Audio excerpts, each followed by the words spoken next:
Phone ശബ്ദിക്കുന്നത് കേട്ടിട്ടാണ് Ananya കണ്ണാടി കൂടി കാണുന്ന തൻ്റെ പ്രതിബിംബത്തിൽ നിന്നും നോട്ടം പിൻവലിച്ചു ഫോൺ എടുക്കുന്നത്. അവൾ എവിടേക്ക് പോവാനുള്ള ഒരുക്കത്തിലായിരുന്നു. അതിനിടയിലെ ഫോൺ കോൾ അവൾക്ക് അരോചകമായി തോന്നി. പരിചയമില്ലാത്ത നമ്പറായിരുന്നു അത്. അവൾ മുഖം ചുളിച്ചു. കോൾ അറ്റൻഡ് ചെയ്തു. ഹലോ ഹലോ, ഇത് അനന്യ അല്ലേ? ഒരു കൊറിയർ ഉണ്ടായിരുന്നു. ഇതെവിടെയാ വീട് വരുന്നത്? മറു സൈഡിൽ നിന്നും ഒരു പുരുഷ സ്വരം ഉയർന്നു. എടോ, അതിൽ പ്രോപ്പറായിട്ടുള്ള അഡ്രസ്സ് ഉണ്ടല്ലോ, അതിൽ വന്നാൽ പോരെ? സോറി മാഡം, ഞാനിവിടെ പുതിയതാ. ഓ, ഇതിപ്പോൾ ഓരോ തവണയും പുതിയതാണെന്ന് പറഞ്ഞ് ഓരോ ആൾക്കാർ വന്നോളും. ഇവർക്കൊക്കെ വീട് പറഞ്ഞു കൊടുത്ത് മടുത്തു. മാഡം, ഞാനിവിടെ തൊട്ടടുത്തുള്ള ജംഗ്ഷനിലുണ്ട്. ഇവിടെ നിന്ന് 3 റോഡുണ്ട്. ഇതിൽ ഏതിലൂടെയാണ് വരേണ്ടേ? ചേട്ടാ, ഇതിപ്പോൾ വലിയ ശല്യമായല്ലോ. MLA പ്രഭാകരൻ്റെ വീട് ഏതാണെന്ന് ചോദിച്ചാൽ അവിടെ എല്ലാവർക്കും അറിയാം. ഇയാളെ ചോദിച്ചങ്ങ് വന്നാൽ മതി. പിന്നെ സാധനം ഇവിടെ അമ്മയുടെ കയ്യിൽ കൊടുത്താൽ മതി കേട്ടോ. എനിക്കേ ഒരിടം വരെ പോവാനുള്ളതാ. മാഡം എവിടെ വേണമെങ്കിൽ പോയിക്കോ, പക്ഷേ OTP വേണം എന്ന് മാത്രം, അവൻ പറഞ്ഞു. ഓ, തൻ്റെ ഒരു OTP ഒന്ന് പെട്ടെന്ന് വരുമോ? ചോദിച്ചു വരുന്നതല്ലേ, ചിലപ്പോൾ സമയം പിടിക്കും. അതും പറഞ്ഞവൻ കോൾ കട്ട് ചെയ്തു. ഗേറ്റിനരികിലേക്ക് കണ്ണു നട്ടുകൊണ്ട് അനു വീടിൻ്റെ വരാന്തയിൽ നിൽപ്പുണ്ട്. ഇടയ്ക്കിടെ അവൾ വാച്ചിലേക്ക് നോക്കുന്നുണ്ട്. റാണി പിങ്ക് നിറത്തിലുള്ള ചുരിദാറായിരുന്നു അവളുടെ വേഷം. ആ ചുരിദാറിൽ അവൾ അതിസുന്ദരിയായി കാണപ്പെട്ടു. മുടി കേൾ ചെയ്ത് ചെറിയൊരു ബോ ക്ലിപ്പ് പിൻ വെച്ച് കെട്ടിവെച്ചിട്ടുണ്ട്. ബാക്കി മുടി ഫ്രീ ആയി വിട്ടിട്ടുണ്ട്. ഓഹ്, ഇയാൾ ഇതെവിടെ പോയി കിടക്കുക? ആ ജംഗ്ഷനിൽ നിന്നും ഇവിടെ വരാൻ ഇത്രയും നേരമോ? അവൾ പെറുപെറുത്തു. ആ നേരത്താണ് ഒരു ബൈക്ക് അകത്തേക്ക് കയറി വരുന്നത്. ബാക്ക് സീറ്റിലെ കൊറിയർ ബാഗ് കണ്ടപ്പോഴേ തോന്നി അത് കൊറിയർ ബോയ് ആണെന്ന്. അനന്യയല്ലേ? ബാഗിൽ നിന്നും സാധനം എടുക്കുന്നതിനിടയിൽ അവൻ ചോദിച്ചു. അതെ, താനൊന്ന് പെട്ടെന്ന് എടുത്തേ, അവൾ ഗൗരവത്തിൽ പറഞ്ഞു. എന്തൊരു ജാടയായി പെണ്ണിന്, അവൻ ഓർത്തു. അവൻ തൻ്റെ ബാഗിൽ നിന്ന് ഒരു ബോക്സ് എടുത്ത് അവൾക്ക് നേരെ നീട്ടി. ആ നിമിഷം അവൻ്റെ കണ്ണുകൾ അവളിലൂടെ ഒഴുകി നടന്നു. അടുത്ത നിമിഷം എന്തോ ഓർത്ത പോലെ അവൻ തൻ്റെ തല കുടഞ്ഞ് നോട്ടം മാറ്റി. ആ OTP എന്ന് പറയൂ? അവനത് പറഞ്ഞത് അവളുടെ കണ്ണുകൾ തൻ്റെ ഫോണിലേക്ക് നീണ്ടു. അവൾ OTP നമ്പർ പറഞ്ഞു കൊടുത്തു. അവൻ പോവാനായി വണ്ടി സ്റ്റാർട്ട് ചെയ്തു. അതിനിടയിൽ അവൻ്റെ ഫോണിലേക്ക് ഒരു കോൾ വന്നു. ആ നിമിഷം അവൻ ഹെൽമറ്റ് മാറ്റി ഫോൺ കാതോടടുപ്പിച്ചു സംസാരിച്ചു. കൊറിയർ ബോക്സ് തിരിച്ചും മറിച്ചും നോക്കുന്നതിനിടയിൽ അവളുടെ കണ്ണുകൾ ഫോണിൽ സംസാരിക്കുന്നവനിലേക്ക് നീണ്ടു. വെളുത്ത സുന്ദരമായ മുഖം, അലസമായി പാറിപ്പറക്കുന്ന മുടി നെറ്റി പകുതി വരെ മറച്ചിട്ടുണ്ട്. നേർത്ത പുരികം, കുറ്റിത്താടിയും മീശയും, ആരെയും മയക്കുന്ന പൂച്ചക്കണ്ണുകൾ. ആ കണ്ണുകൾക്ക് വല്ലാത്തൊരു അഴകാണെന്ന് അവൾക്ക് തോന്നി. ചിരിക്കുമ്പോൾ വലത് കവളിൽ വിരിയുന്ന ആഴമുള്ള ഗർത്തം അവനിലെ സൗന്ദര്യം ഇരട്ടിപ്പിച്ചു. അവളുടെ കണ്ണുകൾ അവനിലെ സൗന്ദര്യം ഒപ്പിയെടുത്തു. ഒരൊറ്റ നിമിഷം കൊണ്ട് അവളുടെ ഹൃദയത്തിൽ ആ മുഖം പതിഞ്ഞു. സ്വബോധത്തിലേക്ക് വന്ന അവൾ എന്തെങ്കിലും ചോദിക്കും മുൻപ് അവൻ അവിടുന്ന് പോയിരുന്നു. അവൻ പോയ വഴിയെ നോക്കിക്കൊണ്ട് അവൾ പറഞ്ഞു. ഇനി എങ്ങനെയാ ഒന്ന് കാണുക? അവൾ ഓർത്തു. പെട്ടെന്ന് തോന്നിയ ബുദ്ധിയിൽ അവൾ അപ്പം തന്നെ കൊറിയർ പരമ്പര ദൈവങ്ങളെ മനസ്സിൽ ധ്യാനിച്ചു. കാർട്ടിൽ കിടക്കുന്ന ഒരു പ്രൊഡക്റ്റ് അങ്ങ് ഓർഡർ ചെയ്തു. ഡെലിവറി ഡീറ്റെയിൽസ് നോക്കിയപ്പോൾ ഒരാഴ്ച കഴിഞ്ഞ പ്രൊഡക്റ്റ് എത്തുള്ളൂ. അതുമല്ല, ഇയാൾ തന്നെ വരുമെന്ന് ആര് കണ്ടു? അവൾ ചിന്തിച്ചു. ഇനിയും ചിന്തിച്ചിരുന്ന സമയം വൈകുമെന്ന് തോന്നി അവൾ തൻ്റെ കയ്യിലെ കവർ അകത്ത് വെച്ച് അമ്മയോട് യാത്ര പറഞ്ഞിറങ്ങി. യാത്രയിലുടനീളം മനസ്സിൽ അവൻ്റെ മുഖം മാത്രം. പിന്നീട് അങ്ങോട്ട് അവൻ്റെ പൂച്ചക്കണ്ണുകൾ അവളുടെ ഉറക്കം കെടുത്തി തുടങ്ങി. ഓർഡർ ചെയ്ത പ്രൊഡക്റ്റ് വരാനായി അവൾ ദിവസങ്ങൾ എണ്ണി കാത്തിരുന്നു. ഒടുവിൽ ആ ദിവസം വന്നെത്തി. പ്രൊഡക്റ്റ് അറൈവിങ് ടുഡേ 11 PM എന്ന് കണ്ട അവൾ കണ്ണിൽ എണ്ണ ഒഴിച്ച് കാത്തിരുന്നു. പക്ഷേ എല്ലാം വെറുതെ ആയിരുന്നു. വന്നത് വേറെയൊരുത്തൻ. അവനെ കണ്ടതും അവളിൽ നിരാശ പടർന്നു. അവൾ പ്രതീക്ഷ കൈവിട്ടില്ല. അന്ന് തന്നെ മറ്റൊരു പ്രൊഡക്റ്റ് ഓർഡർ ചെയ്തു. 6 ദിവസത്തിന് ശേഷം പ്രൊഡക്റ്റ് വന്നു. ഇത്തവണ അവളുടെ പ്രാർത്ഥന ദൈവം കേട്ടു. പ്രൊഡക്റ്റ് കൊണ്ടുവന്നത് അവൻ തന്നെയായിരുന്നു. അവൻ ബാഗിൽ നിന്നും സാധനം തിരയുമ്പോൾ അവൾ അവനെ വായി നോക്കി നിന്നു. ഇത്തവണ അവൻ ഹാഫ് ഹെൽമറ്റായിരുന്നു ധരിച്ചിരുന്നത്. അതിനാൽ വലിയ ബുദ്ധിമുട്ടില്ലാതെ വായ്നോട്ടം അതിൻ്റെ വഴിക്ക് നടക്കുന്നുണ്ട്. അവളുടെ നോട്ടം കണ്ടുകൊണ്ടാണ് അവൻ മുഖമുയർത്തുന്നത്. അവൻ്റെ മുഖം ചുളിഞ്ഞു. മാഡം, അവൻ്റെ വിളി കേട്ടതും അവൾ പെട്ടെന്ന് നോട്ടം മാറ്റി. ഇയാളുടെ പേരെന്താ? OTP പറയുന്നതിനിടയിൽ അവൾ ചോദിച്ചു. എൻ്റെ പേര് പറഞ്ഞിട്ടെന്തിനാ? മാഡത്തിന് പ്രൊഡക്റ്റ് വീട്ടിലെത്തിയാൽ പോരെ എന്നും പറഞ്ഞവൻ ബൈക്ക് സ്റ്റാർട്ട് ചെയ്തു. അതെ, ഞാൻ ഇന്നലെ ഒരെണ്ണം ഓർഡർ ചെയ്തിട്ടുണ്ട്. ഇയാൾ തന്നെ കൊണ്ടുവന്നാൽ മതി. അവളുടെ പറച്ചിൽ കേട്ട് അവൻ അവളെ വല്ലാത്ത ഭാവത്തിൽ നോക്കി മറുപടി പറയാതെ വണ്ടി മുന്നോട്ടെടുത്തു. എന്തൊരു ജാടയാ ചെക്കന്.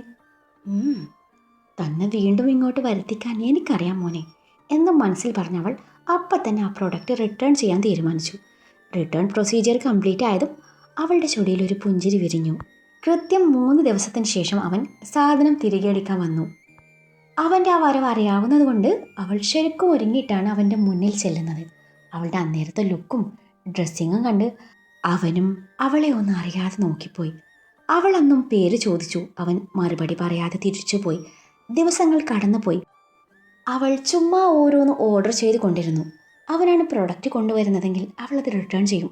കാരണം അങ്ങനെയാണെങ്കിൽ അവൻ തന്നെ ആയിരിക്കുമല്ലോ അത് തിരികെ എടുക്കാൻ വരുന്നത്. സാധനങ്ങൾ വാങ്ങിക്കുക, റിട്ടേൺ ചെയ്യുക, അതൊരു പതിവായി. അതിന് പിന്നിൽ വെറും ദുരുദ്ദേശം മാത്രം.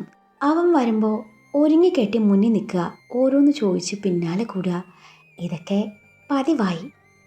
അവൾക്ക് അവനോട് മുടിഞ്ഞ പ്രേമം തോന്നി തുടങ്ങി. അതവന് മനസ്സിലായതുമാണ്. എന്നാൽ അവനത് അറിഞ്ഞതായി ഭാവിക്കാതെ ജാടയിട്ടു നിന്നു. ഒരു ദിവസം റിട്ടേൺ സാധനം എടുക്കാൻ വേണ്ടി അവൻ വന്നു. എന്തേലും വാങ്ങിക്കുക, അത് റിട്ടേൺ ചെയ്യുക, ഇതിപ്പോൾ പതിവായിരിക്കുകയാണല്ലോ. ഇതിന് പിന്നിലെ ഉദ്ദേശം എനിക്ക് മനസ്സിലാവുന്നുണ്ട്. അവളുടെ മുഖത്ത് നോക്കാതെയാണ് അവനത് പറഞ്ഞത്. ഹാവു, മനസ്സിലായല്ലോ. ഞാൻ വിചാരിച്ചു താൻ പൊട്ടനാണെന്ന്. പൊട്ടൻ നിന്റെ മറ്റവൻ, അവൻ പറഞ്ഞു. അതുതന്നെയാ ഞാനും പറഞ്ഞത്, അവൾ ചെറുചിരിയാലെ പറഞ്ഞു. ഇനിയെങ്കിലും ആ പേരൊന്ന് പറഞ്ഞൂടെ? അവൻ മറുപടി പറയാതെ വണ്ടി സ്റ്റാർട്ട് ചെയ്തു. അതിനിടയിൽ അവനൊരു കോൾ വന്നു. അവൻ കോൾ എടുത്ത് ചെവിയോട് അടുപ്പിച്ചു. ഹലോ, അതെയല്ലോ, ഇഷാനാണല്ലോ സംസാരിക്കുന്നത്. ആരാ ഇത്? ഓ അതെയോ, ശരി ശരി, ഞാൻ അമ്മയോട് പറഞ്ഞേക്കാം. കുറച്ചു നേരം സംസാരിച്ച് കോൾ അവസാനിപ്പിച്ച് തിരിയുമ്പോൾ പുഞ്ചിരിയോടെ നിൽക്കുന്നുണ്ട് പെണ്ണ്. ഇഷാൻ, പേര് കൊള്ളാട്ടോ, എനിക്കിഷ്ടമായി. അവളത് പറയുന്നത് കേട്ടപ്പോഴാണ് അവന് അബദ്ധം മനസ്സിലാവുന്നത്. മറുപടി പറയാതെ അവൻ ഗൗരവത്തിൻ്റെ മുഖപടലം അണിഞ്ഞു വണ്ടിയെടുത്ത് മുന്നോട്ട് പോകുമ്പോൾ അവൻ്റെ ചൊടിയിൽ ഒരു പുഞ്ചിരി തത്തിക്കളിച്ചു. അവളാണെങ്കിൽ ഏറെ നാളത്തെ തൻ്റെ ശ്രമം വിജയിച്ചതിൻ്റെ സന്തോഷത്തിൽ കയ്യിലെ ബോക്സും നെഞ്ചോടടുപ്പിച്ചു മുറിയിലേക്ക് ഓടി. ബെഡിൽ മലർന്നു കിടന്നു. ആ പൊതി നെഞ്ചോടടുപ്പിച്ചു. അവനെയും സ്വപ്നം കണ്ട് അതുപോലെ അങ്ങനെ കിടന്നു. അവളുടെ പ്രവൃത്തി വീക്ഷിച്ചുകൊണ്ട് അവളുടെ അച്ഛൻ ലിവിംഗ് റൂമിൽ തന്നെ ഉണ്ടായിരുന്നു. കുറച്ചു നാളായി അവളിലെ മാറ്റം അയാളും ശ്രദ്ധിച്ചിരുന്നു. 2 ദിവസത്തിന് ശേഷം ഇഷാൻ വീണ്ടും അനു ഓർഡർ ചെയ്ത സാധനവുമായി എത്തി. അവൻ്റെ വരവ് മുകളിലെ ബാൽക്കണിയിൽ നിന്നും കണ്ട അനു ധൃതിയിൽ താഴേക്ക് ഓടി. താഴെ എത്തിയതും കാൽ തെന്നി അവൾ ഇൻ്റർലോക്കിലേക്ക് വീണു. അവളുടെ വീഴ്ച കണ്ടതും അവന് ചിരിയാണ് വന്നത്. അവൻ ഉറക്കെ ചിരിച്ചു. അവൻ്റെ ചിരി അവൾക്കത്ര പിടിച്ചില്ല. എന്തൊക്കെയോ മനസ്സിൽ പിറുപിറുത്തു. അവൾ അവന് നേരെ കൈ നീട്ടി. എന്നെ വീഴ്ത്തില്ലല്ലോ? അവൻ്റെ ചോദ്യത്തിന് അവൾ നിഷ്കുവായി ഇല്ലെന്ന് പറഞ്ഞു. അവൻ ബൈക്കിൽ നിന്ന് എഴുന്നേറ്റ് അവൾക്ക് കൈ കൊടുത്തു. അവൾ അവൻ്റെ കൈ പിടിച്ചു വലിച്ചതും ബാലൻസ് കിട്ടാതെ അവൾ അവൻ്റെ മേലേക്ക് തന്നെ വീണു. ഒപ്പം അവൻ്റെ അതരങ്ങൾ അവളുടെ കവളിൽ ചുംബനമായി പതിഞ്ഞു. ആ നിമിഷം ഇരുവരിലൂടെയും ഒരു വിറയിൽ കടന്നുപോയി. അവൻ ധൃതിയിൽ അവളിൽ നിന്നും അകന്നു മാറി ചുറ്റും നോക്കി ആരുമില്ലെന്ന് ഉറപ്പുവരുത്തി. അവളെ ദഹിപ്പിച്ചു നോക്കിയപ്പോൾ അവൾ തൻ്റെ കവളിൽ കൈവച്ച് നാണത്തോടെ നിൽപ്പാണ്. ഇത് റിട്ടേൺ അടിക്കാൻ വല്ല ഉദ്ദേശം ഉണ്ടെങ്കിലേ ഇപ്പം തന്നെ തന്നേക്ക്, ഇനി ഒരിക്കൽ കൂടി വരണ്ടല്ലോ. അവൻ അവളുടെ മുഖത്ത് നോക്കാതെയാണ് പറയുന്നത്. സോറി, ഇന്ന് തരാൻ ഒരു ഉദ്ദേശവും. ഇത് തിരിച്ചെടുക്കാൻ വരുമ്പോൾ എനിക്ക് ഇയാളെ കാണാമല്ലോ, അവൾ പതിഞ്ഞ സ്വരത്തിൽ പറഞ്ഞു. നിനക്കെന്താ വട്ടാണോ? വേണ്ടാത്ത വല്ലതും മനസ്സിൽ കയറ്റി വെച്ചിട്ടുണ്ടെങ്കിലേ മറക്കുന്നതാ നല്ലത്. നമ്മൾ തമ്മിൽ ഒരിക്കലും ചേരില്ല, ചേരാൻ പാടില്ല. ഇനിയിപ്പോൾ നീ അങ്ങനെ ആഗ്രഹിച്ചാലും അതൊരിക്കലും നടക്കില്ല. നീ എവിടെ കിടക്കുന്നു, ഞാൻ എവിടെ കിടക്കുന്നു, എൻ്റെ ലൈഫ് ഇതാണ്. നിനക്കൊരിക്കലും അതുമായി പൊരുത്തപ്പെടാൻ പറ്റില്ല. ആയിക്കോട്ടെ, എനിക്കിത് മതിയെങ്കിലോ. ഞാൻ കൂടുതലൊന്നും ആഗ്രഹിക്കുന്നില്ല. എനിക്ക് വേണ്ടത് ഇയാളുടെ സ്നേഹം മാത്രമാണ്. നമ്മൾ ഒരുമിച്ചുള്ള ജീവിതം വരെ ഞാൻ സ്വപ്നം കണ്ടു തുടങ്ങി. ഫസ്റ്റ് നൈറ്റ്, ഹണിമൂൺ, എന്തിന് കൊച്ചുങ്ങൾ വരെ ഉണ്ടായി. ആദ്യത്തെ പെൺകുട്ടി, പിന്നെ ഒരു ആൺകുട്ടി. അവളുടെ പറച്ചിൽ കേട്ട് അവൻ മിഴിഞ്ഞ കണ്ണാൽ അവളെ നോക്കി. പിന്നെ കൂടുതലൊന്നും അവളോട് പറയാൻ നിൽക്കാതെ അവൻ വണ്ടി സ്റ്റാർട്ട് ചെയ്ത് പോവാനൊരുങ്ങി. അതെ, കൊച്ചുങ്ങളുടെ പേര് വരെ സെലക്ട് ചെയ്തു കേട്ടോ, പറയട്ടെ, അവൾ പിന്നിൽ നിന്ന് വിളിച്ചു പറഞ്ഞു. വേണ്ട, തിരിഞ്ഞു നോക്കാതെയാണ് അവൻ്റെ ആ മറുപടി. പ്ലീസ് ഒന്ന് കേട്ടിട്ട് പോവൂന്നേ. അത് നിന്നെ കെട്ടാൻ പോകുന്ന കോന്തനോട് പറഞ്ഞാൽ മതി, എന്നോട് എന്തിനാ പറയുന്നേ? ആ കോന്തൻ തന്നെയല്ലേ ഈ കോന്തൻ? അനു പതിയെ പറഞ്ഞതാണെങ്കിലും അവൻ വ്യക്തമായി കേട്ടിരുന്നു. അവൻ മറുപടി പറയാതെ വണ്ടി എടുത്തു പോയി. ഇതൊക്കെ കണ്ടുകൊണ്ട് അനുവിൻ്റെ അച്ഛൻ മുകളിലത്തെ ബാൽക്കണിയിലുണ്ടായിരുന്നു. ഉടൻ അയാൾ ആരെയോ വിളിച്ചു ഫോണിൽ സംസാരിച്ചു. കോൾ അവസാനിച്ചതും അയാളുടെ കണ്ണിൽ ക്രൂരമായ ചിരി വിരിഞ്ഞു. തൻ്റെ കുഞ്ഞനിയൻ്റെ ഫോൺ കോൾ വന്നിട്ടാണ് ഇഷാൻ വീട്ടിലേക്ക് തിരിച്ചെത്തുന്നത്. തൻ്റെ വീടിൻ്റെ അന്നേരത്തെ അവസ്ഥ കണ്ടതും അവൻ്റെ മുഖം വലഞ്ഞു മുറുകി. മുറ്റത്തെ ചെടിച്ചെടികളൊക്കെയും പൊട്ടിച്ചിതറി കിടപ്പുണ്ട്. തൻ്റെ പ്രിയപ്പെട്ട ചെടികൾ ഓരോന്നും ടയർ കയറി ചതഞ്ഞു കിടക്കുന്നത് കാണവേ അവൻ്റെ ഹൃദയത്തിൽ നോവുണർന്നു. വീട്ടുപകരണങ്ങളടക്കം ആ വീട്ടിലെ ഓരോ സാധനങ്ങളും മുറ്റത്ത് പൊട്ടിച്ചിതറി കിടപ്പുണ്ട്. അവൻ അകത്തേക്ക് നടന്നു. അകത്തെ ഓരോ കാഴ്ചകളും അവനെ അത്രമേൽ വേദനിപ്പിച്ചു. അലമാര പൊട്ടിച്ച് ഡ്രസ്സ് വാരി വലിച്ചിട്ടുണ്ട്. ഫിഷ് ബൗൾ പൊട്ടിച്ചിതറി തൻ്റെ അനിയൻ്റെ പ്രിയപ്പെട്ട മീനുകൾ ചത്തുകിടപ്പുണ്ട്. അതിനൊക്കെ പുറമെ തനിക്ക് കിട്ടിയ ട്രോഫികളും മെഡലുകളൊക്കെയും എറിഞ്ഞുടച്ചത് കാണവേ അവൻ്റെ കണ്ണിൽ അഗ്നി എരിഞ്ഞു. തൻ്റെ അനിയനെ ചേർത്ത് പിടിച്ച് കരയുന്ന അമ്മ. അവൻ അമ്മയുടെ അരികിൽ ചെന്നു. ആരാ അമ്മ ഇത് ചെയ്തത്? ഇഷാൻ തൻ്റെ അമ്മയുടെ അരികിൽ വന്നിരുന്നുകൊണ്ട് ചോദിച്ചു.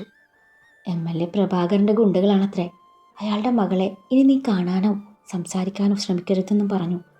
നമ്മൾ ഈ നാട് വിട്ടു പോയില്ലെങ്കിൽ കൊന്നു കളയെന്നും പറഞ്ഞു ഭീഷണിപ്പെടുത്തിയിട്ടാ അവർ പോയത്. ഇത് കേട്ടതും വലിഞ്ഞു മുറുകിയ മുഖവുമായി ഇഷാൻ എഴുന്നേറ്റു. അതും പറഞ്ഞവൻ മുന്നോട്ട് നടക്കവേ അവൻ്റെ കയ്യിൽ തൻ്റെ അനിയൻ്റെ പിടി വീണു. 12 വയസ്സ് മാത്രം പ്രായമുള്ള അവൻ ആകെ ഭയന്നിരുന്നു. അവൻ്റെ കണ്ണുകൾ ചുവന്ന് കലങ്ങിയിട്ടുണ്ട്. വേണ്ട ഏട്ടാ, എനിക്ക് പേടിയാ. എന്നെ അവർ കൊല്ലും. എന്നോട് പറഞ്ഞതാ. എനിക്ക് പേടിയാ. ഏട്ടൻ ഞങ്ങളെ വിട്ട് എങ്ങോട്ടും പോവല്ലേ? നമുക്കിവിടുന്ന് പോവാ ഏട്ടാ. അനിയൻ്റെ കണ്ണുനീർ കാണവേ ഇഷാന് മറുത്തൊന്നും പറയാൻ തോന്നിയില്ല. ഇല്ലടാ, ഒന്നുമില്ല. ഏട്ടൻ മോനെ വിട്ട് എങ്ങോട്ടും പോവില്ല. നിനക്കിവിടെ പറ്റില്ലെങ്കിലേ നമുക്കിവിടുന്ന് പോവാം. ഇഷാൻ തൻ്റെ അനിയനെ ചേർത്ത് പിടിച്ചു, സമാധാനിപ്പിച്ചു. 2 ദിവസത്തിന് ശേഷം അവർ വീടൊഴിഞ്ഞു. താക്കോൽ വീട്ടുടമസ്ഥനെ ഏൽപ്പിച്ചു. സർട്ടിഫിക്കറ്റ്സ് ഒഴികെ തിരികെ കൊണ്ടുപോവാൻ ഒന്നുമില്ലായിരുന്നു. അതിനാൽ അവർ ഓട്ടോയിലാണ് യാത്ര തിരിച്ചത്. MLAയുടെ വീടിന് മുന്നിലൂടെ ഓട്ടോ നീങ്ങുമ്പോൾ ഇഷാൻ മുഷ്ടി ചുരുട്ടി പിടിച്ച് ദേഷ്യം നിയന്ത്രിച്ചു. അന്നേരം അവൻ മറ്റൊരു കാഴ്ച കൂടി കണ്ടിരുന്നു. വീടിൻ്റെ മുറ്റത്ത് ഹരിയു പ്രതീക്ഷിച്ച് നിൽക്കുന്ന അനു. ആ കാഴ്ച ഒരു നിമിഷം അവനെ വേദനിപ്പിച്ചു. അവളുമായുള്ള നിമിഷങ്ങൾ ഓരോന്നും അവൻ്റെ മനസ്സിലൂടെ കടന്നുപോയി. അടുത്ത നിമിഷം അവൻ മനഃപൂർവ്വം അതൊക്കെയോ മറന്നു കളഞ്ഞു. അന്നേരത്താണ് അവളുടെ ഫോൺ കോൾ വരുന്നതും അവനത് കട്ട് ചെയ്തു. ആ യാത്രയ്ക്കിടയിൽ അവൻ തൻ്റെ കയ്യിലിരിക്കുന്ന സിം ഒടിച്ചു കളഞ്ഞു. അവളുമായുള്ള എല്ലാ ബന്ധങ്ങളും ഉപേക്ഷിച്ചു. 3 വർഷങ്ങൾക്ക് ശേഷം MLA പ്രഭാകരൻ്റെ മകൾ അനന്യ പ്രഭാകരൻ്റെ തിരോധാനം കേസ് അന്വേഷണം സ്പെഷ്യൽ ഇൻവെസ്റ്റിഗേഷൻ ടീമിനെ ഏൽപ്പിച്ചു. പെൺകുട്ടിയെ കാണാതായിട്ട് 48 മണിക്കൂർ കഴിഞ്ഞു. ഇതുവരെയായിട്ടും കേസിൽ യാതൊരു പുരോഗതിയും ഇല്ലെന്നത് കേരള പോലീസിൻ്റെ ഭാഗത്തു നിന്നുള്ള വീഴ്ചയായിട്ട് പൊതുജനം അഭിപ്രായപ്പെട്ടു. ഇഷാൻ TV-ക്ക് മുന്നിലിരുന്നു കൊണ്ട് ന്യൂസ് ശ്രദ്ധിക്കുകയാണ്. അവൻ്റെ മനസ്സിലൂടെ അനുവിൻ്റെ മുഖം കടന്നുപോയി. അവൻ്റെ മനസ്സാകെ അസ്വസ്ഥമായിരുന്നു. അവൻ തൻ്റെ നെറ്റിത്തട അമർത്തി ഒഴിഞ്ഞു. TV ഓഫ് ചെയ്തവൻ ബാൽക്കണിയിലേക്ക് നടന്നു. അവൾക്ക് എന്തായിരിക്കും സംഭവിച്ചിരിക്കുക? അവൻ ചിന്തിച്ചു. വർഷങ്ങൾ 3 കഴിഞ്ഞിട്ടും അവനവളെ മറക്കാൻ കഴിഞ്ഞിരുന്നില്ല. ഒരുപാട് ശ്രമിച്ചതാണ്. പക്ഷേ അവളുടെ ഓർമ്മകൾ അവനെ പിന്നെയും അസ്വസ്ഥനാക്കി. അവൻ കണ്ണുകൾ ഇറുകെ പൂട്ടി ദീർഘമായി ഒന്ന് നിശ്വസിച്ചു. പിറ്റേ ദിവസം MLA പ്രഭാകരൻ്റെ വീടിന് മുന്നിൽ പോലീസ് വാഹനം നിർത്തി. അലക്കി തേച്ച പോലീസ് യൂണിഫോം അണിഞ്ഞു സുന്ദരനായ യുവാവ് വണ്ടിയിൽ നിന്നിറങ്ങി. അവൻ തൻ്റെ തലയിൽ നിന്നും തൊപ്പി ഊരി തൻ്റെ നീളമുടി ഒതുക്കി വെച്ചു. അവൻ്റെ പൂച്ചക്കണ്ണുകൾ അവിടെ മുഴുവൻ എന്തിനോ വേണ്ടി അലഞ്ഞു. ഗൗരവത്തിൽ അവൻ അകത്തേക്ക് നടന്നു. പിന്നാലെ 2-3 പോലീസുകാരും. അകത്തളത്തിൽ ലിവിംഗ് റൂമിലെ സെറ്റിയിൽ തളർന്നിരിക്കുകയാണ് പ്രഭാകർ. അയാളുടെ ഭാര്യ തൊട്ടരികിലിരുന്ന് കണ്ണുനീർ ഒപ്പുന്നുണ്ട്. ആ നേരത്താണ് 3-4 പോലീസുകാർ കടന്നു വരുന്നത്. കൂട്ടത്തിലെ മുതിർന്ന പോലീസുകാരനെ കണ്ടതും പ്രഭാകരൻ്റെ കണ്ണുകൾ പോലീസ് യൂണിഫോമിലെ നെയിം ബോർഡിലേക്ക് നീണ്ടു. Ishan Madhav IPS, assistant commissioner of police. Sir, ഇതാണ് കേസ് അന്വേഷിക്കാമെന്ന പുതിയ പോലീസ് ഓഫീസർ ഇഷാൻ മാധവ്. കൂടെയുള്ള പോലീസുകാരൻ ഇഷാനെ MLAക്ക് പരിചയപ്പെടുത്തി. ഇഷാൻ്റെ മുഖത്തെ പുച്ഛച്ചിരി കണ്ട് പ്രഭാകരൻ്റെ തല താഴ്ന്നു. ഇഷാൻ സെറ്റിയിലിരുന്ന് കാര്യങ്ങളൊക്കെയും ചോദിച്ചറിഞ്ഞു.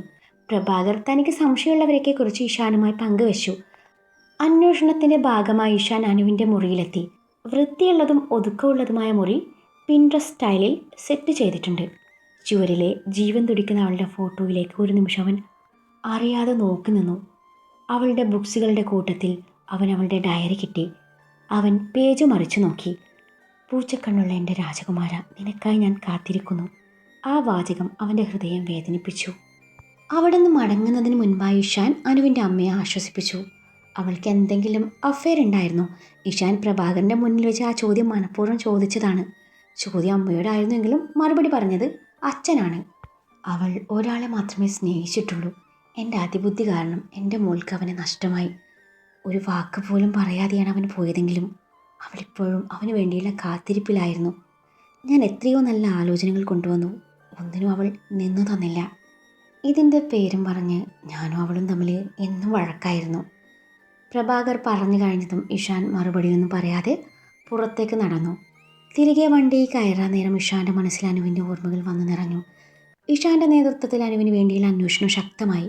മണിക്കൂറുകൾക്കൊടുവിൽ അവളെ ഒളിപ്പിച്ച ലൊക്കേഷൻ പോലീസ് ട്രേസ് ചെയ്തു. ഇതേ സമയം ഗുണ്ടാ താവളത്തിൽ തറയിലാകെ അവശയായി കിടക്കുകയാണ് അനു. 2 ദിവസമായി പച്ചവെള്ളം പോലും കുടിച്ചിട്ട് ക്ഷീണം കാരണം ഒന്നനങ്ങാൻ പോലും ആവുന്നില്ല. അവളുടെ അരികിലേക്ക് വന്ന ഗുണ്ടാ നേതാവ് അവളുടെ മുടിക്കുത്തിന് പിടിച്ചു തുടരെ തല ചുവരിനടിച്ചു. വേദന കൊണ്ട് അവൾ നിലവിളിച്ചു. കരയടി, നീ ഉറക്കെ കരയി. നിന്റെ തന്ത കാരണം ഞങ്ങൾക്കുണ്ടായ നഷ്ടങ്ങൾ, അതിന് പകരമായി നിന്റെ ജീവൻ ഞങ്ങളെടുക്കും. നാളെ നേരം വെളുത്താൽ നിന്റെ ബോഡി വല്ല കായലിലോ റെയിൽവേ ട്രാക്കിൽ നിന്നോ കിട്ടും. അതിനു മുൻപ് ഞാൻ നിന്റെ തന്തയ്ക്ക് മറ്റൊരു സമ്മാനം കൂടി കൊടുക്കുന്നുണ്ട്. അതും പറഞ്ഞ് അവൻ അവളെ മൊത്തത്തിലൊന്നൊഴിഞ്ഞു. അവൾ ഭയത്തോടെ പിന്നിലേക്ക് ചുവടുകൾ വെച്ചു. അയാൾ അവളുടെ ഡ്രസ്സിൻ്റെ തോൾ ഭാഗം പറിച്ചെടുത്തു. ആ നിമിഷം അവൾ നെഞ്ച് പിളരുന്ന വേദനയോടെ അവിടം കൈവച്ച് മറച്ചു. ഒന്ന് പ്രതിരോധിക്കാൻ പോലും അവളെ കൊണ്ടാവുന്നില്ലായിരുന്നു. എല്ലാം ഇവിടെ കൊണ്ട് അവസാനിച്ചു എന്ന തോന്നലിൽ അവൾ തൻ്റെ കണ്ണുകൾ ഇറകെ പൂട്ടി. ഒരു നിമിഷം ഇഷാൻ്റെ മുഖം അവളുടെ മനസ്സിൽ കൂടി കടന്നുപോയി. ഭൂമി ഒന്ന് പിളർന്നു പോയിരുന്നെങ്കിൽ. അവളന്നേരം അറിയാതെ ആഗ്രഹിച്ചു പോയി. അവളുടെ കണ്ണുകൾ നിറഞ്ഞൊഴുകി. ക്രൂരഭാവത്തോടെ അടുത്ത നിമിഷം അവൻ അവളിലേക്ക് അമരാനൊരുങ്ങവേ അവൻ്റെ തലയിലേക്ക് ബുള്ളറ്റ് തുളച്ചു കയറി. അവൻ വേദനയോടെ തിരിഞ്ഞു നോക്കിയതും അടുത്ത ബുള്ളറ്റ് അവൻ്റെ നെഞ്ചിലേക്ക് തറച്ചു. പൊടുന്നനെ അവൻ നിലം പതിച്ചു. വെടിയൊച്ച കേട്ട് അവൾ കണ്ണു തുറന്നു. കയ്യിൽ തോക്കുമായി വരുന്ന ആൾ രൂപത്തിലേക്ക് അനുവിൻ്റെ കണ്ണുകൾ നീണ്ടു. പക്ഷെ മുഖം വ്യക്തമല്ല. യൂണിഫോം കണ്ടതും പോലീസാണെന്ന് മനസ്സിലായി. ഇഷാൻ മാധവ് IPS, ആ പേരിലേക്ക് അവളുടെ കണ്ണുകൾ നീണ്ടു. ഒടുവിൽ ആ മുഖം അവൾക്ക് മുന്നിൽ ദൃശ്യമായതും അവൾ ശ്വാസം എടുക്കാൻ പോലും മറന്നിരുന്നു. അവനെ കണ്ടതും അവളുടെ കണ്ണുകൾ നിറഞ്ഞു. അവൻ്റെ കണ്ണുകൾ അവളുടെ നഗ്നമായ തോളിലേക്ക് നീണ്ടു. അവൻ്റെ നോട്ടം കണ്ടതും അവൾ മുഖം തിരിഞ്ഞു നിന്നു. അടുത്ത നിമിഷം അവൻ തൻ്റെ യൂണിഫോം ഷർട്ടൂരി അവളെ പുതപ്പിച്ചതും അവൾ നിറകണ്ണുകളോടെ അവൻ്റെ നെഞ്ചിലേക്ക് ചാഞ്ഞു. അവൻ്റെ കരങ്ങൾ അവളിൽ തലോടലായി പതിഞ്ഞു. ഒരാഴ്ചയ്ക്ക് ശേഷം അനു ഓക്കെയായി. അവൾ ഇഷാനെ നേരിട്ട് കണ്ട് തൻ്റെ പ്രണയം തുറന്നു പറഞ്ഞെങ്കിലും അവൻ്റെ മറുപടി അവളെ വേദനിപ്പിച്ചു. നിൻ്റെ അച്ഛൻ കാരണം എനിക്ക് ഒരുപാട് നഷ്ടങ്ങൾ ഉണ്ടായിട്ടുണ്ടെന്നും ഇനി എൻ്റെ പിറകെ നടന്ന് എന്നെ ശല്യം ചെയ്യേണ്ടെന്നും പറഞ്ഞ് ഇഷാൻ അവളെ പറഞ്ഞു വിട്ടു. ഇഷാൻ തൻ്റെ പ്രണയം നിരസിച്ചതും ഒടുവിൽ അനുവിന് തൻ്റെ അച്ഛൻ പറയുന്ന വിവാഹത്തിന് സമ്മതിക്കേണ്ടി വന്നു. ഒരു കൂട്ടർ അവളെ ഇന്ന് പെണ്ണ് കാണാൻ വരുന്നുണ്ട്. ചെറുക്കനും കൂട്ടരും വന്നതും മനസ്സില്ലാ മനസ്സോടെ അവൾ ചായയുമായി അവരുടെ മുന്നിലെത്തി. ചെറുക്കന് ചായ കൊടുക്കുമോളെ എന്നുള്ള അമ്മയുടെ പറച്ചിൽ കേട്ടവൾ തല കുനിച്ചു ചായയുമായി ചെറുക്കന് മുന്നിലെത്തി. അവൾ മുഖമുയർത്തി ചായക്കപ്പ് കയ്യിലെടുത്തു. മുന്നിലിരിക്കുന്ന ആൾക്ക് നേരെ നീട്ടിയതും ചെറുപുഞ്ചിരിയോടെ താൻ നീട്ടിയ ചായക്കപ്പ് വാങ്ങിച്ച് ചുണ്ടോടടുപ്പിക്കുന്ന ഇഷാൻ. ആ നിമിഷം അവൾ സ്തംഭിച്ച് നിന്നുപോയി. എല്ലാവരും കൂടി തന്നെ പറ്റിക്കുകയായിരുന്നു എന്ന തോന്നലിൽ അവളുടെ കണ്ണുകൾ നിറഞ്ഞൊഴുകി. അന്നേരം ഇഷാൻ അവളെ നോക്കി കണ്ണ് ചിമ്മിക്കാട്ടി. അധികം വൈകാതെ ആർഭാടത്തോടെ ഇരുവരുടെയും വിവാഹം നടന്നു. അതിമനോഹരമായി ഒരുക്കിയ മണിയറയിൽ ഇഷാനെയും കാത്തു നിൽക്കുകയാണ് അനു. പാൽ ഗ്ലാസ് മേക്കപ്പ് ടേബിളിന് മുന്നിൽ വെച്ച് അവൾ കണ്ണാടിയിൽ കാണുന്ന തൻ്റെ പ്രതിബിംബത്തിലേക്ക് നോക്കി. സെറ്റ് സാരി ആയിരുന്നു അവളുടെ വേഷം. കഴുത്തിലെ താലിയിലേക്കും സീമന്തരേഖയിലെ ചുവപ്പിലേക്കും നോക്കവേ എല്ലാം ഒരു സ്വപ്നം പോലെ തോന്നി അവൾക്ക്. അവളുടെ മനസ്സ് പഴയ ഓർമ്മകളിലേക്ക് ചേക്കേറി. ആദ്യമായി ഇഷാനെ കണ്ടത് മുതൽ താലി കെട്ടിയത് വരെയുള്ള നിമിഷങ്ങൾ അവളുടെ മനസ്സിലൂടെ കടന്നുപോയി. താലി ചാർത്തിയ നിമിഷം അവൻ നെറുകയിൽ മൊത്തം ചാർത്തിയത് ഓർക്കവേ അവളുടെ കവിളിൽ നാണത്തിൻ്റെ ചുവപ്പ് രാശി പടർന്നു. ആ നേരത്താണ് ഡോറും തുറന്ന് ഇഷാൻ മുറിയിലേക്ക് വരുന്നത്. പോലീസായത് മുതൽ അവൾക്ക് അവൻ്റെ മുന്നിൽ നിൽക്കാൻ വലിയ പേടിയായിരുന്നു. അവൻ്റെ മുഖത്തെ ഗൗരവം കാണവേ അവളൊന്നും മിണ്ടാറില്ല. വിവാഹം ഉറപ്പിച്ചതിന് ശേഷം 2-3 പ്രാവശ്യം കണ്ടു എന്നല്ലാതെ ഇരുവരും തമ്മിൽ അധികം കൂടിക്കാഴ്ചയോ സംസാരമോ ഒന്നുമില്ലായിരുന്നു.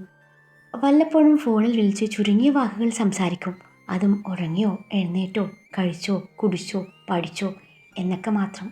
അത് കാണവേ അവൾക്ക് ദേഷ്യം വരും. അൺറൊമാൻറ്റിക് തെണ്ടി. അവൾ അവനിട്ട പേര് അതാണ്. പക്ഷേ അവനോട് ഒന്നും അങ്ങോട്ട് പറയാൻ ധൈര്യമില്ലായിരുന്നു. ഡോറ് അടച്ചു തൻ്റെ അരികിലേക്ക് വരുന്നവനെ കണ്ടതും അവളുടെ നെഞ്ച് പടപടാ മിടിക്കാൻ തുടങ്ങി. ഒടുവിൽ അവളുടെ തൊട്ടരികിൽ അവനെത്തി. അവൻ്റെ കൈ അവൾക്ക് നേരെ നീളുന്നത് കണ്ടതും അവൾ ഭയത്തോടെ കണ്ണുകൾ ഇറുകെ അടച്ചു. ഇഷാൻ തൻ്റെ പോക്കറ്റിൽ കിടക്കുന്ന ഫോൺ മേക്കപ്പ് ടേബിളിൽ വെച്ച് തിരിയവേ കണ്ണടച്ച് നിൽക്കുന്ന പെണ്ണിനെ കണ്ട് അവന് ചിരിയാണ് വന്നത്. ഹലോ മാഡം, എങ്ങനെ നിന്നാൽ മതിയോ, ഉറങ്ങണ്ടേ? അവളുടെ കണ്ണിലേക്ക് പതിയെ ഊതിക്കൊണ്ടവൻ പറഞ്ഞു. അവൻ്റെ ശ്വാസച്ചൂടിൽ പൊള്ളി പിടഞ്ഞവൾ കണ്ണു തുറന്നു. മീശ പിരിച്ചു വെച്ച് തൻ്റെ മുന്നിൽ നിൽക്കുന്നവനെ കണ്ടതും അവൾ ഉമിനീരിറക്കി. എന്താ എന്ന പോലെ അവൻ പുരികം പൊക്കി. അവൾ ഒന്നുമല്ലെന്ന പോലെ കണ്ണ് ചിമ്മി. കിടക്കുന്നില്ലേ? ഞാൻ കിടക്കാൻ പോവാ, നല്ല ക്ഷീണം. അതും പറഞ്ഞവൻ ബെഡിനരികിലേക്ക് നടന്നു. അവൻ്റെ പറച്ചിൽ കേട്ടതും അവളുടെ മുഖം വാടി. ഇന്ന് നമ്മുടെ ഫസ്റ്റ് നൈറ്റ് അല്ലേ? അവൾ പതിഞ്ഞ സ്വരത്തിൽ പറഞ്ഞു. അതിന്? അവൻ്റെ ചോദ്യം കേട്ട് അവളുടെ പുരികം ചുളിഞ്ഞു. അല്ല, ഈ സിനിമയിലേക്ക് കാണാറില്ലേ ആദ്യ രാത്രിയിൽ പാൽ ഷെയർ ചെയ്യുന്നത്? അപ്പോൾ ഇന്ന് അതൊന്നുമില്ലേ? അവൾ എവിടെ നോക്കിയിട്ട് ധൈര്യം സംഭരിച്ചുകൊണ്ട് ചോദിച്ചു. സിനിമയിൽ പാല് മാത്രമല്ലല്ലോ ഷെയർ ചെയ്യുന്നത്, മറ്റു പലതും ഷെയർ ചെയ്യുന്നുണ്ടല്ലോ. എന്നാൽ പിന്നെ ഇന്ന് തന്നെ അതും കൂടി നടത്തിയേക്കാം എന്നുള്ള അവൻ്റെ പറച്ചിൽ കേട്ട് അവളൊന്ന് പതറി. മറുപടിയൊന്നും പറയാതെ തലയും താഴ്ത്തി നിൽക്കുന്ന പെണ്ണിനെ കണ്ടതും അവന് ചിരിയാണ് വന്നത്. അവൻ അവളുടെ അരികിൽ ചെന്ന് മൂടി വച്ചിരുന്ന പാൽ ഗ്ലാസ് എടുത്ത് അവളുടെ വായയ്ക്ക് നേരെ കൊണ്ടുവന്നതും അവൾ ഒരു നിമിഷം അവൻ്റെ മുഖത്തേക്ക് നോക്കി. കുടിക്കുന്ന പോലെ അവൻ കണ്ണുകൊണ്ട് കാണിച്ചതും അവൾ കുറച്ച് പാല് കുടിച്ചു. ബാക്കി അവനും കുടിച്ചു. എനിക്കിടക്കാം അല്ലേ? അവൻ്റെ ആ ചോദ്യം കേട്ട് അവൾ തലയനക്കി. അല്ല, നീ എന്ന് സ്വപ്നം കണ്ട ഫസ്റ്റ് നൈറ്റ് അത് എങ്ങനെയായിരുന്നു? എന്നാൽ പിന്നെ അതും കൂടി കേട്ടിട്ട് നമുക്ക് കിടക്കാം അല്ലേ? അവൻ്റെ ചോദ്യം അവളെ തളർത്തി. അവൾ അവന് മുന്നിൽ നിന്ന് വിയർത്തു. അവൾ ആ ചോദ്യം തീരെ പ്രതീക്ഷിച്ചില്ലായിരുന്നു. പറ, നീ സ്വപ്നം കണ്ട ഫസ്റ്റ് നൈറ്റ് എങ്ങനെയാ? അത് കേട്ടിട്ട് വേണം അതിനനുസരിച്ച് എനിക്ക് മൂവ് ചെയ്യാൻ. അവളുടെ കാതോരം സ്വകാര്യം പോലെ അവൻ പറഞ്ഞു. അത് പിന്നെ ഞാനെന്നൊരു തമാശക്ക്. അവൾ നിന്ന് പരങ്ങി.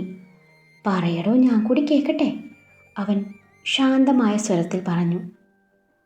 അത് പിന്നെ ഇതുപോലെ പാല് കുടിച്ച്. അത്രയും പറഞ്ഞ് അവൾ നിർത്തി. പാല് കുടിച്ച് കഴിഞ്ഞ് ബാക്കി പറ. അത് പിന്നെ ഞാൻ എന്ത് പറയണം എന്നറിയാതെ അവൾ കുഴങ്ങി. ഏത് പിന്നെ?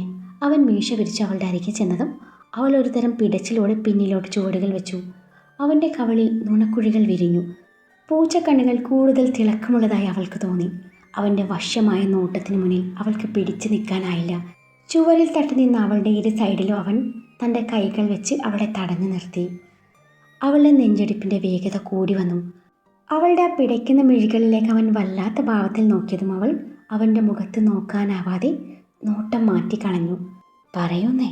അവളുടെ മുഖത്തേക്ക് വീണ് കിടക്കുന്ന മുടിയിഴകൾ മാടി ഒതുക്കിക്കൊണ്ടവൻ ചോദിച്ചു. അവൻ്റെ നിശ്വാസം അവളുടെ മുഖത്ത് തട്ടുന്നുണ്ട്. അവൻ അവളുടെ കാതിൽ തുമ്പ് ചെറുതായി കടിച്ചു വിട്ടു. ഇഷാൻ, അവളൊന്ന് പൊള്ളി പിടഞ്ഞുകൊണ്ട് വിളിച്ചു. സാരിയുടെ വിടവിലൂടെ അവൻ്റെ കൈ അവളുടെ വയറിൽ പതിഞ്ഞ നിമിഷം അവൾ ഞെട്ടലോടെ അവനെ നോക്കി.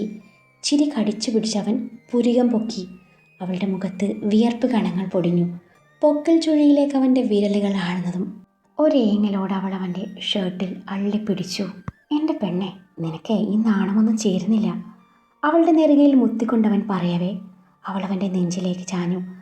അവൻ അവളെയും കൈകളിൽ കോരിയെടുത്ത് ബെഡിനരികിലേക്ക് നടന്നു. ബെഡിൽ അവളെ പതിയെ കിടത്തി. അവളുടെ മുഖത്താകമാനം ചുംബനങ്ങൾ കൊണ്ട് പൊതിഞ്ഞു. ഒടുവിൽ അവളുടെ അധരങ്ങളുടെ തേൻ നുകരവേ അവളുടെ നഖങ്ങൾ അവനിൽ പോറൽ വീഴ്ത്തി. ദീർഘ ചുംബനത്തിന് ശേഷം ഇരുവരും ഒരുപോലെ കിതയ്ക്കുന്നുണ്ടായിരുന്നു. അവൻ അവളുടെ നേരിയ എതിർപ്പുകൾ വകവെക്കാതെ മാറിലെ മറ നീക്കിയതും നാണം കൊണ്ട് അവൾ മുഖം തിരിച്ചു കളഞ്ഞു. അവൻ്റെ കണ്ണുകൾ അവളുടെ മേനിൽ ഒഴുകി നടന്നു. വയറിൽ അമർത്തി ചുംബിച്ചു അവളുടെ കഴുത്തുടുക്കിൽ മുഖം പൂഴ്ത്തി കിടക്കവേ അവൾ അവനെ തൻ്റെ നെഞ്ചിലേക്ക് ഒന്നുകൂടെ അണച്ചു പിടിച്ചു. അതെ, അന്ന് നീ സെലക്ട് ചെയ്ത നമ്മുടെ കൊച്ചുങ്ങളുടെ പേരെന്തായിരുന്നു? അവളുടെ കഴുത്തിൽ നിന്ന് മുഖമുയർത്തി അവൻ ചോദിക്കവേ അവൾക്ക് ചിരിയാണ് വന്നത്. അത് നമ്മളുടെ കൊച്ചുങ്ങൾക്കിടും പറഞ്ഞാൽ മതി. അന്ന് ഒടുക്കത്തെ ജാടയായിരുന്നല്ലോ. അതിനിനിയും കാത്തിരിക്കേണ്ട പെണ്ണെ, മിനിമം 10 മാസം. അവളുടെ കവളിൽ മുഖമുരസിക്കൊണ്ടവൻ പറഞ്ഞു. മിനിമം 10 മാസമോ? അവൾ എന്തോ പറയാൻ വന്നത് അവൻ അവളുടെ വായ്ക്ക് കുറുകെ വിരൽ വെച്ചു.